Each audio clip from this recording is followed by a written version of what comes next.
दोस्तों, एक safety professional को एक अच्छा सेफ्टी प्रोफेशनल उसका एक्सपीरियंस, लर्निंग, फीडबैक, पैशन और नॉलेज बनाता है। जब इसी नॉलेज की हम बात करते हैं तो फैक्ट्रीज़ एक्ट 1948 की नॉलेज और उसकी पकड़ बहुत अच्छी होनी चाहिए, जो कि आपके प्रोफेशनल लाइफ को और ही एनहांस करेगा और आपको कॉम्पिटेंट बनाएगा। तो दोस्तों, इसी सीरीज़ में हम लोग आगे बढ़ रहे हैं और आज हम लोग थर्ड चैप्टर पढ़ रहे हैं। इससे पहले हम लोगों ने सेकंड चैप्टर कंप्लीट कर लिया है। फैक्ट्रीज़ एक्ट से जुड़ी हुई जितनी भी वीडियोस मैंने बनाई है उन सारी वीडियोस के लिंक आपको डिस्क्रिप्शन बॉक्स में मिल जाएंगे। तो दोस्तों, थर्ड चैप्टर जो है वो हेल्थ है। हेल्थ से रिलेटेड इसमें सारे पॉइंट्स को रखा गया है। इसमें टोटल 10 पॉइंट्स हैं। 10 पॉइंट्स को इसमें रखा गया है जो कि छोटे छोटे पॉइंट्स हैं। मैं इस वीडियो में थोड़ा सा फास्ट जाऊंगा क्योंकि पॉइंट्स बहुत ज़्यादा हैं, और अगर स्लो जाऊंगा तो वीडियो बहुत लंबी हो जाएगी और बोरिंग हो जाएगी। तो दोस्तों, बने रहें वीडियो के एंड तक, क्योंकि एंड में आपको मिलेंगे कुछ एक्स्ट्रा टिप्स। और ध्यान रहे, जो भी पॉइंट्स इंपॉर्टेंट है आपके लिए वो सारे पॉइंट्स को हाईलाइटेड किया गया है। तो चलिए पॉइंट बाय पॉइंट हम लोग देखते हैं और सारे इंपॉर्टेंट पॉइंट को हम लोग कवर करते हैं। तो जो इसमें 10 पॉइंट्स हैं वो हैं, फर्स्ट क्लीनलीनेस। सेकंड, नंबरिंग दोस्तों 11-12 इसलिए किया गया क्योंकि थर्ड चैप्टर में इनका नंबरिंग 11-12 ही है। ठीक है, तो अगर आप केवल थर्ड चैप्टर की बात करेंगे तो फर्स्ट पॉइंट हो गया क्लीनलीनेस। ओके, और अगर आप पूरे चैप्टर यानी कि स्टार्टिंग से बात करेंगे तो क्लीनलीनेस आता है 11 नंबर पे।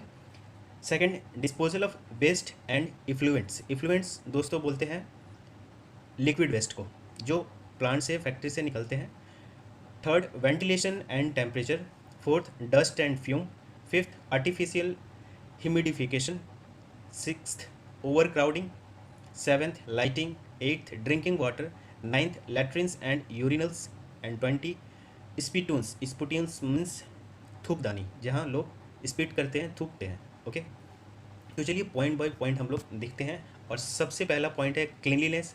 इस पर हम लोग ध्यान देते हैं। दोस्तों, जो भी आपके लिए बहुत ही इंपॉर्टेंट है उसे मैंने हाईलाइट किया हुआ है।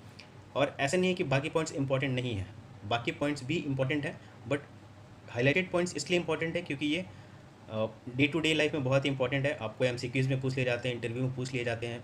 कोई भी आपसे अगर सीनियर हो आपको चेक करने के लिए पूछ सकता है, आपको कॉम्पिटेंसी चेक करने के लिए पूछा जा सकता है, इसलिए मैंने ऐसा हाईलाइटेड कर दिया है। तो दोस्तों, जो फर्स्ट पॉइंट है क्लीनिनेस का वो हम लोग देखते हैं।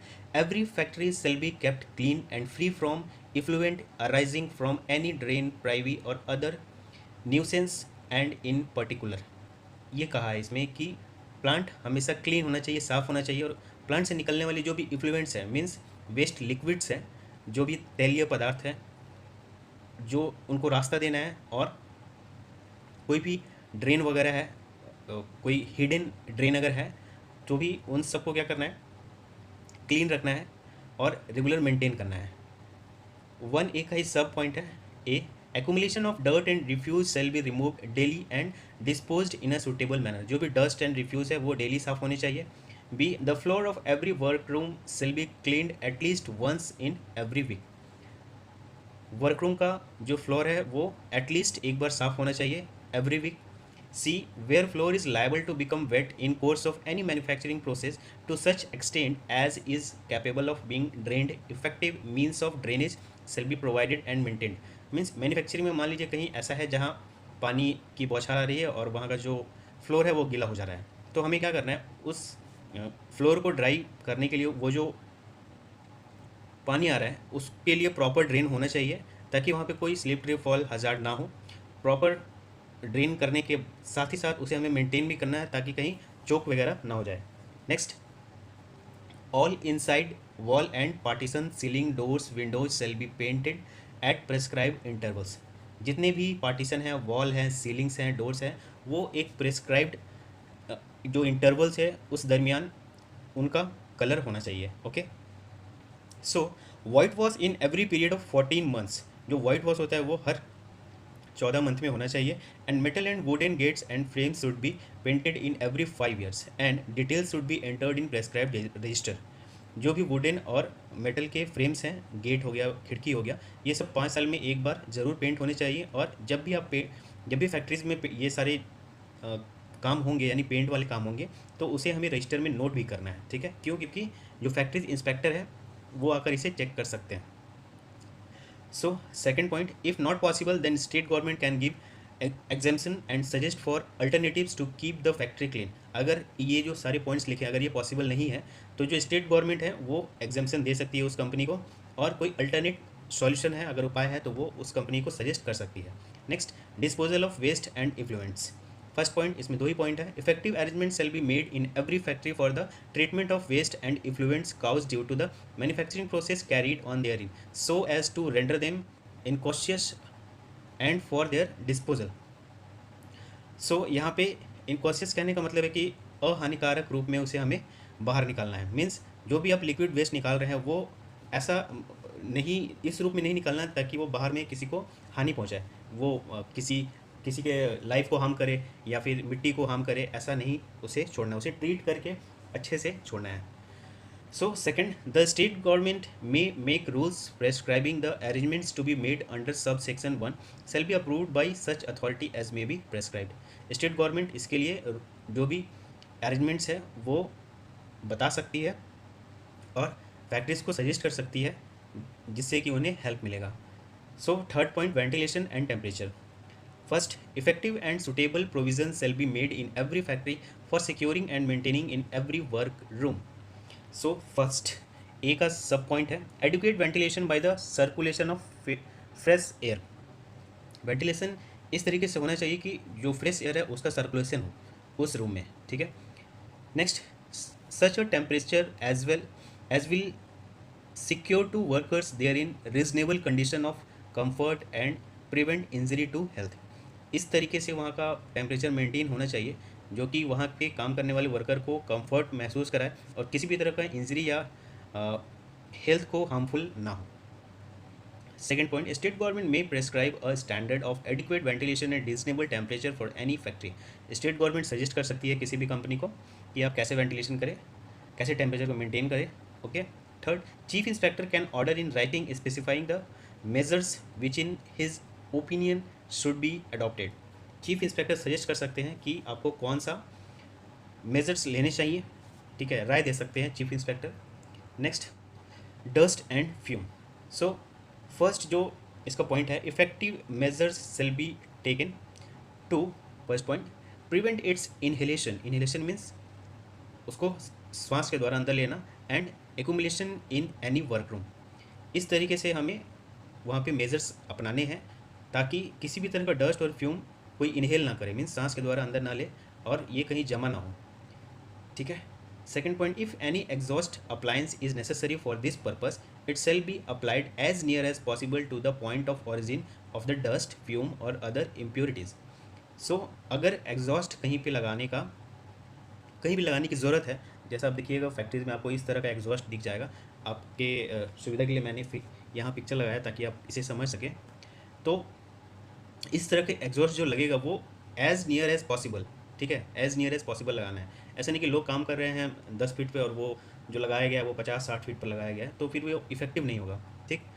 सो next, in any factory no stationary internal combustion engine shall be operated in any room unless effective measures have been taken to prevent such accumulation of fumes their form as are likely to be injurious to workers employed in the room। एक room के अंदर जो combustion engine है, okay, internal combustion engine, वो use नहीं करना है dust और फ्यूम को एक्यूमुलेट करने के लिए, ठीक है, क्योंकि ये इंजूरियस हो सकता है। तो गवर्नमेंट क्या बोलती है कि आपको एग्जॉस्ट फैन लगाना है as near as possible, okay. अंदर में कोई भी कंबशन इंजन आपको यूज़ नहीं करना है डस्ट फ्यूम्स को प्रिवेंट करने के लिए। Next, artificial humidification. Humidification means humid मतलब दोस्तों होता है नमी, ठीक है। सो इसमें दो पॉइंट है। First, factories in which the humidity of the air is artificially increased. अगर कहीं पर भी नमी बढ़ जाती है तो state government may make rules prescribing standard of humidification, regulating the methods, directing prescribed test, prescribe methods to be adopted. State government क्या क्या करती है, रेगुलेट करती है, डायरेक्ट करती है कि क्या क्या टेस्ट आपको करने हैं, मेथड्स बताती है कि क्या क्या अडॉप्ट आपको करना है, किससे बचने के लिए, ह्यूमिडिफिकेशन से बचने के लिए, नमी से बचने के लिए। Second point, the water used for the purpose shall be taken from public supply और other source of drinking water और shall be effectively purified it is so used. जो भी नमी के लिए पानी लिया जाता है, वाटर का जो यूज़ होता है वो पब्लिक सप्लाई से लेना है और पब्लिक सप्लाई से लेने के बाद उसे प्योरीफाई करके ही वापस छोड़ने हैं। ओके, सो आगे बढ़ते हैं नेक्स्ट पॉइंट में। ओवर क्राउडिंग मतलब जहाँ ज़्यादा भीड़ भाड़ नहीं लगाना है, ठीक है। तो उसके लिए क्या स्टैंडर्ड है? सो फर्स्ट पॉइंट है, no room in any factory shall be overcrowded to an extent injurious to the health of the workers employed there in. No room in any factory shall be overcrowded means ऐसा नहीं कि एक 10 by 10 के room में 15 लोगों को बोल दिया है कि आप यहाँ पर काम करें, ये पॉसिबल नहीं हो सकता है, ठीक है। तो उसके लिए क्या स्टैंडर्ड है? A factory built after the commencement of this act, इस एक्ट के बनने के बाद से क्या नियम है? At least 4.2 cubic metre of space for every worker employed there. कितने स्पेस होने चाहिए हर एम्प्लॉय के लिए? 4.2 क्यूबिक मीटर। आप इसका यूनिट जरूर याद रखिएगा, क्यूबिक मीटर, ओके, तभी आपका आंसर सही होगा, नहीं तो गलत हो जाएगा। Okay, 4.2 cubic metre. तो दोस्तों ऐसे सवाल मैं अपने फेसबुक और इंस्टाग्राम के पेज पर भी पोस्ट करता हूँ। आप उससे अगर जुड़े रहेंगे तो इस तरह के क्वेश्चन आपको वहाँ मिलेंगे। तो फेसबुक पे सेफ्टी स्किल के पेज को फॉलो करना और इंस्टाग्राम के सेफ्टी स्किल पेज को फॉलो करना ना भूलें। उस तरह के सोशल मीडिया पर जब आप जुड़े रहेंगे तो आपको नए नए पोस्ट मिलेंगे जो मैं रेगुलर यूट्यूब से हटकर करता रहता हूँ, ठीक है। कोशिश करता हूँ मैं आपको कुछ न्यू और यूनिक चीज़ दूँ हमेशा, जो कि आपके वैल्यू को इंक्रीज़ करे, एनहांस करे। Next third point, if the chief inspector by order in writing to require there shall be posted in each workroom of a factory a notice specifying the maximum number. ठीक है, chief inspector suggest करता है company को कि आप उस room के बाहर एक नोटिस लगा दें जहाँ ये लिखा हो कि इस रूम में कितने लोग अलाउ हैं, ठीक है, कितने लोग काम कर सकते हैं। नेक्स्ट लाइटिंग के लिए क्या प्रोविज़न है, क्या स्टैंडर्ड है वो देख लेते हैं। इसमें भी 3 पॉइंट है। In every part of factory where workers are working और passing there shall be provided and maintain sufficient and suitable lighting, natural और आर्टिफिशियल और बोथ। नेचुरल मीन्स सनलाइट हो गया, आर्टिफिशियल मीन्स जो इलेक्ट्रिसिटी से जल रही है। तो जहाँ भी वर्कर्स पास कर रहे हैं, ठीक है, पास कर रहे हैं, काम कर रहे हैं, वहाँ पे सफिशिएंट लाइट होने चाहिए, ठीक है। वो नेचुरल भी हो सकते हैं या फिर आर्टिफिशियल, या दोनों हो सकते हैं, ठीक है। Second point, all glazed windows and skylights used for the lighting of the workroom shall be kept clean and free from obstruction. किसी भी, मान लीजिए अगर हम लोग जैसे नेचुरल लाइट्स का यूज़ कर रहे हैं तो हम लोग वहाँ पे ग्लेज्ड विंडोज़ लगाएंगे। तो ग्लेज्ड विंडोज़ का क्या है कि किसी भी तरह का ऑब्स्ट्रक्शन वहाँ पे नहीं होना चाहिए, डस्ट फ्री होना चाहिए, तभी वो सनलाइट वहाँ से आ सकेगी। ओके, तो स्काईलाइट्स जो भी आ रहे हैं वहाँ का जो भी रास्ता है वो रास्ता साफ़ होना चाहिए, किसी भी तरह कोई ऑब्स्ट्रक्शन नहीं होना चाहिए। 3A, provision shall be made for the prevention of the glare बोलते हैं चमक को, either directly from the source of light और by reflection from the smooth और पॉलिश्ड सरफेस। मान लीजिए कभी कभी देखे होंगे आपकी सनलाइट हमेशा अचानक आँख में चमकता है तो कुछ दूर दिखता नहीं है और लोग थोड़ी देर के लिए एकदम ब्लाइंड हो जाते हैं। तो वो जो ग्लेयर है वो ग्लेयर को हमेशा प्रिवेंट करना है ताकि किसी भी तरह कोई इंसिडेंट ना हो प्लांट में, ठीक है। 3B, formation of shadows to such an extent as to cause eye strain और the risk of accident to any worker shall be prevented. किसी भी तरह का शैडो हो, ठीक है, कोई भी आई स्ट्रेन हो जिससे एक्सीडेंट होने का रिस्क होता है, उससे क्या करना है, हमें प्रिवेंट करना है, कम से कम करना है। नेक्स्ट, ड्रिंकिंग वाटर के लिए क्या स्टैंडर्ड है वो देख लेते हैं। इसमें 4 पॉइंट है। First, adequate facilities for wholesome drinking water. Wholesome drinking water किसे बोलते हैं? जो कि हम लोग कुकिंग वॉशिंग में यूज़ करते हैं, कुकिंग वॉशिंग ड्रिंकिंग सारी चीज़ में।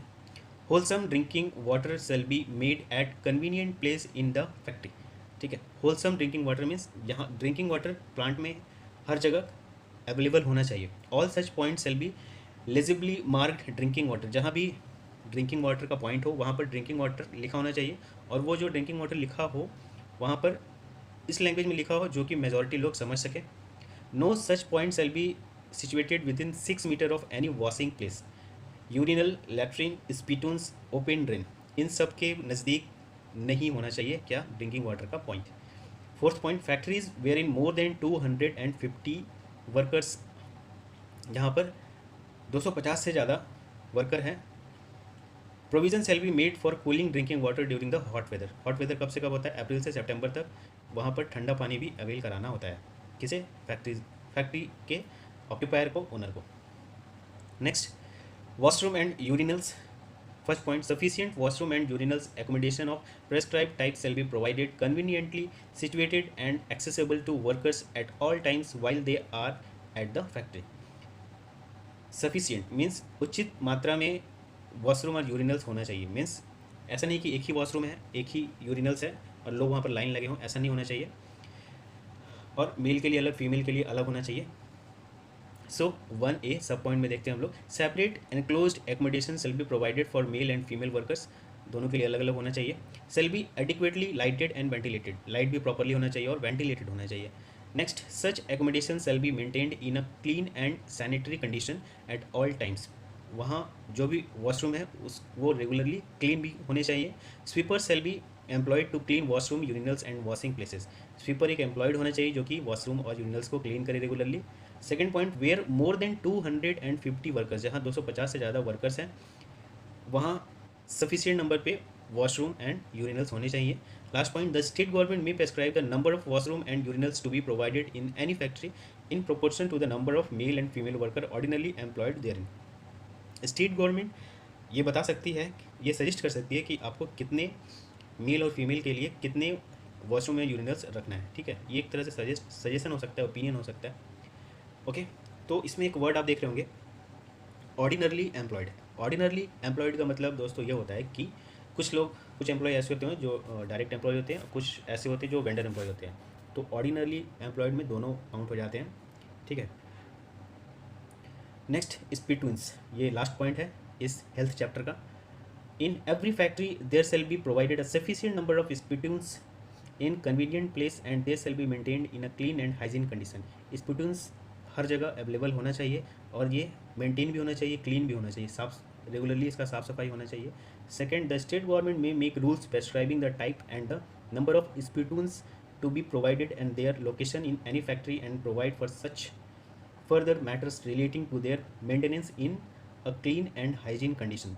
स्टेट गवर्नमेंट सजेस्ट कर सकती है कि आपको किस टाइप के स्पिटून्स यूज़ करने हैं, कितने नंबर में यूज़ करने हैं, कैसे उसे मेंटेन करना है, ये सारी चीज़ स्टेट गवर्नमेंट सजेस्ट कर सकती है। No person shall be spit within the premises of a factory except in the spittoons provided for the purpose, and a notice containing this provision and the penalty for its violation shall be prominently displayed at suitable place in the premises। लोगों को जागरूक करने के लिए, worker को जागरूक करने के लिए एक नोटिस चिपकाया जा सकता है और बताया जा सकता है कि अगर आप इधर उधर स्पीड करेंगे तो फाइन भी लग सकता है। तो जो लास्ट पॉइंट है वो इसी से रिलेटेड है कि कितना फाइन लग सकता है। whoever speeds in contravention of subsection 3 shall be punishable with fine not exceeding 5 rupees.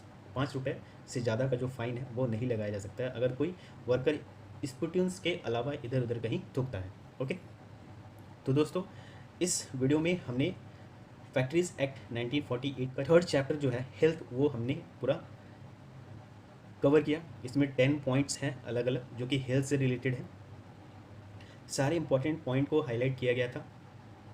इसमें एक्स्ट्रा पॉइंट दोस्तों ये याद रखने वाली है कि 10 पॉइंट्स है टोटल। ठीक है, 10 पॉइंट्स में अब 10 चीज़ में एक चीज़ कॉमन दिखेगा कि स्टेट गवर्नमेंट हर पॉइंट में हमेशा फैक्ट्रीज को सजेस्ट कर सकती है, ओपिनियन दे सकती है, राइटिंग में दे सकती है। ओके, और एग्जेम्पशन भी दे सकती है। तो ये किसके हाथ में है? स्टेट गवर्नमेंट के हाथ में हमेशा। और चीफ इंस्पेक्टर हमेशा कुछ ना कुछ सजेस्ट कर सकते हैं कि यहाँ पर आपको क्या करना है, क्या नहीं करना है। जैसे स्टेट गवर्नमेंट सजेस्ट कर सकती है वैसे ही चीफ इंस्पेक्टर के पास भी पावर है, वो भी सजेस्ट कर सकती है, वो भी अपना ओपिनियन दे सकते हैं। ओके, इन सारे पॉइंट्स में। तो दोस्तों आई होप आपको वीडियो पसंद आया होगा। अगर आपके मन में कोई डाउट है तो कमेंट बॉक्स में लिखें। हमसे जुड़ने के लिए इंस्टाग्राम, फेसबुक और यूट्यूब में हमें फॉलो करें, चैनल को सब्सक्राइब करें, बेल आइकन को प्रेस करके यूट्यूब में ऑल पे क्लिक करें ताकि आपको हर नोटिफिकेशन मिले, एक भी वीडियो आपसे मिस ना हो। तो दोस्तों अगर आपको वीडियो अच्छा लगा हो तो smash the like button and share to your loved ones and thanks for watching. जय सुरक्षा, जय हिंद।